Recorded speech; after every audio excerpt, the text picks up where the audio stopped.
They say the stock market is a place where easy money waits for those bold enough to take it. But Jesse Livermore would laugh at that because he knew something far more dangerous. There's nothing more expensive than I an remember easy the first win. time I thought I had the market figured out. My trades were green, my confidence was soaring, and I felt untouchable. You've probably felt that too. That rush when a trade moves exactly the way you predicted. But what follows next is where most traders lose everything they thought they earned. Livermore used to call it the invisible tax on the unprepared. The market gives you a taste of success, just enough to make you believe you're special, and then it quietly begins its work of taking it all back. Every so-called easy win plants a seed of overconfidence. And that seed, it grows into financial disaster. Let's be honest, every trader, especially in the beginning, dreams of consistent profits. But the truth, the one Jesse Livermore lived and died by, is that consistency doesn't come from winning easily. It comes from losing wisely, from knowing why you won and why you didn't deserve it yet. Livermore's journey wasn't built on the excitement of quick profits. It was built on the ashes of his own arrogance, the loneliness of his mistakes, and the discipline forged through repeated loss. He once said, "The big money is not in the buying or the selling, but in the waiting." But before you can wait, you have to survive the easy wins. The market seduces you first. It rewards recklessness just enough to make you confident. You start to believe you've outsmarted the game. That's when it strikes. Because the market doesn't punish ignorance, it punishes ego. So today we'll uncover what Livermore called the secret behind easy wins. Not how to find them, but how to see through them. Because every easy win has a cost, and every trader who learns this truth earns something far rarer than profit: wisdom. Have you ever had an easy win that later turned into a painful loss? Tell me in the comments, what lesson did it teach you about the market? And this is where our story begins, with the illusion of effortless success and the trader's silent war against his own confidence. Next, we'll step deeper into the inner conflict that every trader faces after those early victories. The dangerous moment when confidence becomes blindness. The most dangerous time in a trader's life isn't when he's losing, it's when he's winning too easily. You see, after those first few easy wins, something subtle begins to happen inside us. The charts don't just look like data anymore, they start to look like proof. Proof that we're talented, gifted, maybe even destined for success. That's the trap. That's the paradox. The more we win without understanding why, the more we believe we deserve it. Jesse Livermore knew this better than anyone. He once said, "The human side of every person is the greatest enemy of the average investor." And that human side, it's not greed, it's hope.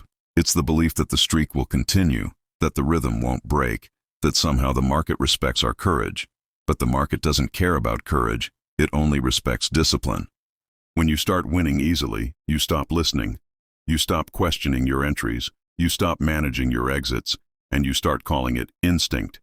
But instinct without experience is just ego wearing confidence as a disguise. I remember a trader once telling me, "I thought I was in control, until I realized the market was only letting me believe that." That's the paradox. The more control you think you have, the less you actually do. Livermore saw this in the tape, in those silent movements that only patience could interpret. He never traded because the market looked easy. He traded because the market proved itself through behavior. Every move had to earn his participation. That was his genius and his curse. He could see the illusion of control that destroyed others. The inner conflict begins when success arrives too early. It's not failure that blinds us, it's reward. The early wins create a sense of rhythm, a false signal that we've mastered the game. And that's when traders start increasing their position sizes, relaxing their stops, and breaking their own rules. Not because they're reckless, but because they're human. It's almost poetic. The same confidence that helps us click buy is the same confidence that eventually destroys us. Livermore's early career was filled with these moments. He made his first fortune, then lost it. Not because he forgot how to trade, but because he forgot who he was when the market started rewarding him too easily. The lesson is cruel, but necessary. The market tests your humility, not your intelligence. Have you ever caught yourself believing the market was easy right before everything went wrong? Be honest. I'd love to hear your story in the comments. The paradox of easy wins is that they feel like validation, but they're really just preparation for your first real test. Because soon every trader faces it, the psychological trap that waits just beyond confidence. It's invisible, it's powerful, and it's where Livermore's story truly begins to unfold. The market doesn't destroy you when you're wrong. It destroys you when you think you're right every time. You see, there's a moment in every trader's journey when the easy wins start to rewrite reality. The mind, once cautious and observant, begins to crave the feeling of being correct. The trader no longer trades to survive, he trades to validate himself. And that's when success turns into poison. Jesse Livermore wrote about this trap in his reflections. He said that every big loss he ever had came after a string of perfect wins. Because perfection is seductive, it whispers, "You've mastered it." But the truth is, the market lets you win just long enough to believe you're immune to its lessons. The trap is psychological, not technical. You don't need bad analysis to lose, you just need overconfidence.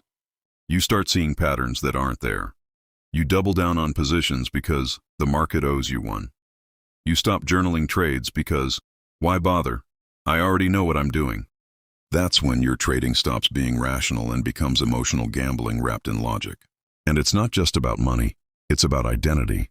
You begin to confuse luck with skill, momentum with mastery. The human brain, craving dopamine, attaches self-worth to the outcome of a single trade. A red candle feels like personal failure. A green one feels like destiny. It's no longer about markets. It's about meaning. Livermore saw this clearly because he lived it repeatedly. Each time he made millions, the world saw brilliance, but inside, he was haunted by a pattern, a cycle. Make a fortune, lose a fortune, not because of lack of knowledge, but because of lack of control over the mind after success. He once confessed that after his biggest wins, he felt untouchable, invincible, and therefore doomed. And that's the tragedy most traders never recognize. It's not the market that changes, it's you. The same setups, the same charts, the same price action. Yet suddenly, your decisions drift from precision to pride. It's like a pilot flying through clear skies who decides he no longer needs the instruments. Because he just knows. And we all know how that story ends. This is the core problem behind easy wins. They create emotional overexposure. You're not risking just your capital anymore. You're risking your confidence. And when confidence collapses, it doesn't fall gradually. It shatters instantly. Livermore's greatest gift to traders wasn't a strategy, it was awareness. He taught that the true battle is always internal, between discipline and emotion, between logic and euphoria. And when emotion wins, even for a moment, discipline dies quietly. Be honest, have you ever traded just to prove you were right? What happened next? Comment below. I'm curious how you handled it. This is the trap every easy winner must face. But the question now is, what did Jesse Livermore do when he found himself inside that trap? What separated him from those who never came back? That's where we go next, into Livermore's perspective on the illusion of easy success and how he learned to dismantle it piece by piece. Jesse Livermore never hated the market for taking his money. He hated himself for believing it would ever be easy. To understand Livermore's perspective, you have to imagine the man himself, sitting alone in a darkened room, ticker tape spilling across the desk, a cigarette slowly burning beside him. The world outside called him the boy plunger, the man who broke Wall Street, the genius who could predict panic before it happened. But Livermore didn't see himself as a genius. He saw himself as a student, forever trying to unlearn his own emotions. He believed that easy wins were the most dangerous teacher of all, because they make you forget the reason you started trading. Not to be right, but to be profitable. In one of his notes, he wrote, "It was never my thinking that made big money for me. It was always my sitting." That single line hides a lifetime of wisdom. Livermore understood that easy wins create noise, emotional static that makes a trader act when he should be still. The illusion of constant success blinds us to the truth that markets reward patience, not participation. To him, every victory was temporary until the next correction proved it. He studied patterns, yes, but not just on charts. He studied people, the fear, the greed, the desperation that moved prices. And what he saw again and again was this. After a streak of profits, traders lose the ability to wait. They begin to need action, mistaking movement for opportunity. Livermore trained himself to think the opposite. When markets felt too easy, he stopped trading. He'd literally walk away, lock his office, and disappear for days, because he knew, the moment he started feeling invincible, danger was already in motion. He called it sitting tight, not out of laziness, but out of protection from his own psychology. Think about that. How many of us have the strength to stop when everything feels perfect? Livermore's brilliance wasn't that he knew when to trade, it's that he knew when not to. He used to say, there is only one side to the market, the right side. But here's the hidden meaning. The right side isn't long or short. It's the side where your mind is clear, unemotional, and disciplined. If your judgment is clouded by recent success, then no matter what your position is, you're on the wrong side. That's how he saw it. Success wasn't a signal to celebrate, it was a warning. He'd made and lost fortunes because he understood that the market never changes, but traders always do. Each easy win builds a false version of you, confident, careless, detached from reality. And if you don't learn to destroy that version yourself, the market will do it for you. Livermore's perspective was brutally simple. The market doesn't beat you, you beat yourself. So when others chased the thrill of momentum, he learned to chase clarity instead. He trained himself to distrust the feeling of ease, because ease is where mistakes breed in silence. The true master, he believed, is not the one who wins often, but the one who survives long enough to win again. What do you think? Can you walk away when trading feels too easy? Be honest. Comment below if you've ever forced yourself to sit tight. Livermore's view wasn't built in theory. It was carved in experience. And nothing makes his philosophy more powerful than the real-world moments that proved it true. Next, let's step into one of those defining moments, a story that shows exactly how easy wins led to his greatest lessons, and how those lessons still echo in trading rooms today. Every trader has that one trade, the one that feels like destiny. For Jesse Livermore, destiny often arrived disguised as an easy win. It was 1907, the panic of Wall Street.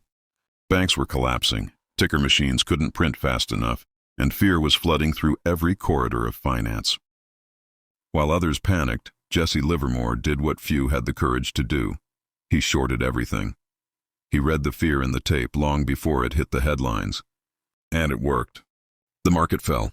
Fortunes evaporated overnight, except his. Livermore walked out of that crash a legend, earning millions while the rest of the street burned. Newspapers called him the boy wonder of Wall Street.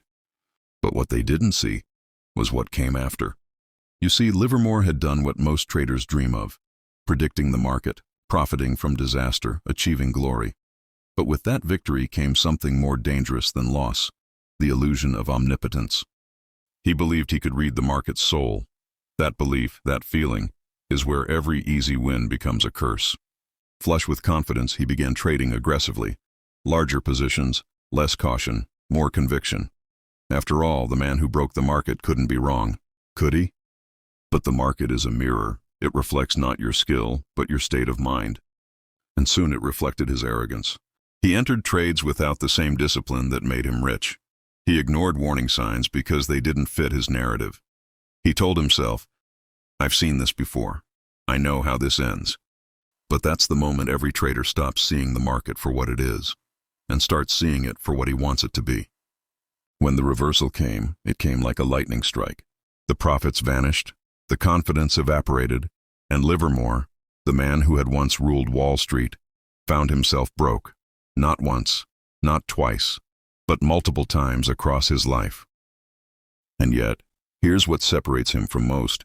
He never blamed the market. He blamed himself. He studied those collapses like a scientist studying an explosion, not with bitterness but curiosity. He asked, what changed in me?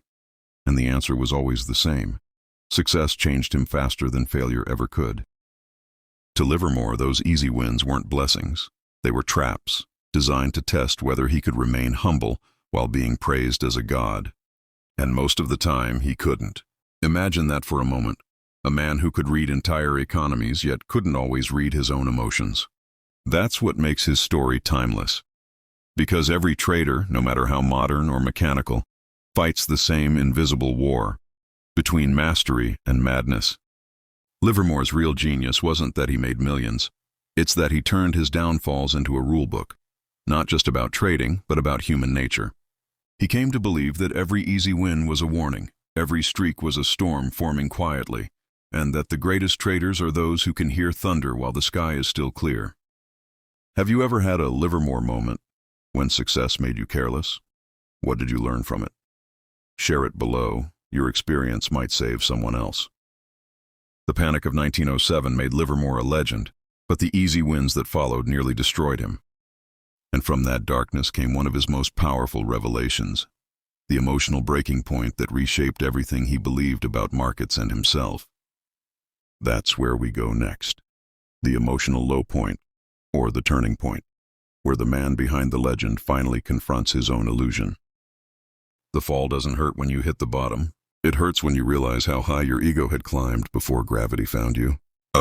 After his spectacular wins, Livermore became a living myth, the trader who outsmarted the street, the oracle who could move markets with a whisper.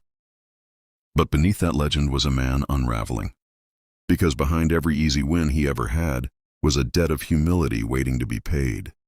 When he lost his fortune after 1907, it wasn't just money that disappeared. It was his identity. He had built his entire sense of worth on being right. And when the market turned against him, he wasn't just financially broken, he was psychologically shattered. He once wrote, "After a man makes money in the market, he feels it belongs to him by right. He forgets that the market only loaned it to him temporarily." That line, it's haunting, because it exposes the truth most traders never want to face. Easy wins don't belong to you. They belong to the cycle of human emotion. Livermore isolated himself from friends, from family, from the noise of the city he once conquered. He retreated into silence, replaying every decision in his mind. The tape machine no longer printed numbers. It printed memories of arrogance, of missed signals, of ignored warnings. The man who could read the pulse of markets couldn't steady his own heartbeat. And here's the painful beauty of his story. Livermore knew what had happened. He wrote about it with surgical precision. How confidence blinds, how excitement distorts logic, how the thrill of winning becomes more addictive than the profits themselves. He realized that the true enemy of a trader isn't fear, it's euphoria. Think about that. Fear makes you cautious. Euphoria makes you careless. Fear slows you down. Euphoria speeds you toward destruction. And when Livermore finally understood this, it wasn't during a winning streak, it was during the silence after a collapse. That silence taught him more than 1,000 books ever could.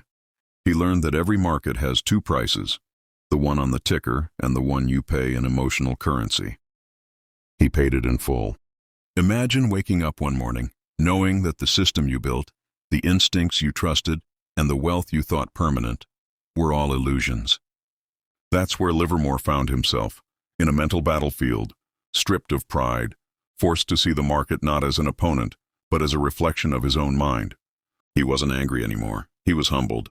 And that humility, born from collapse, became the foundation of his truest wisdom. He started to understand that success in trading isn't about conquering the market, it's about conquering yourself. That's why he said later in life, a man must study himself before he can hope to understand the market. It's a painful truth, but one every real trader eventually learns. Because no matter how many charts you study, how many strategies you follow, or how fast your computer is, you will never beat the part of you that refuses to be disciplined. Livermore had lost everything, yes, but in that loss he saw clearly for the first time. The secret wasn't in predicting price. It was in predicting your own behavior when price moves against you. Be honest. Have you ever felt that emotional crash after a winning streak? What did it teach you about yourself as a trader? Comment below. From that emotional low, something powerful began to form. A new mindset. A philosophy forged in humility, one that would later become Livermore's greatest contribution to trading psychology. Now, let's rise from the ashes with him, into Section 7, Livermore's breakthrough rule or lesson. This is where the secret behind easy wins finally reveals its true meaning.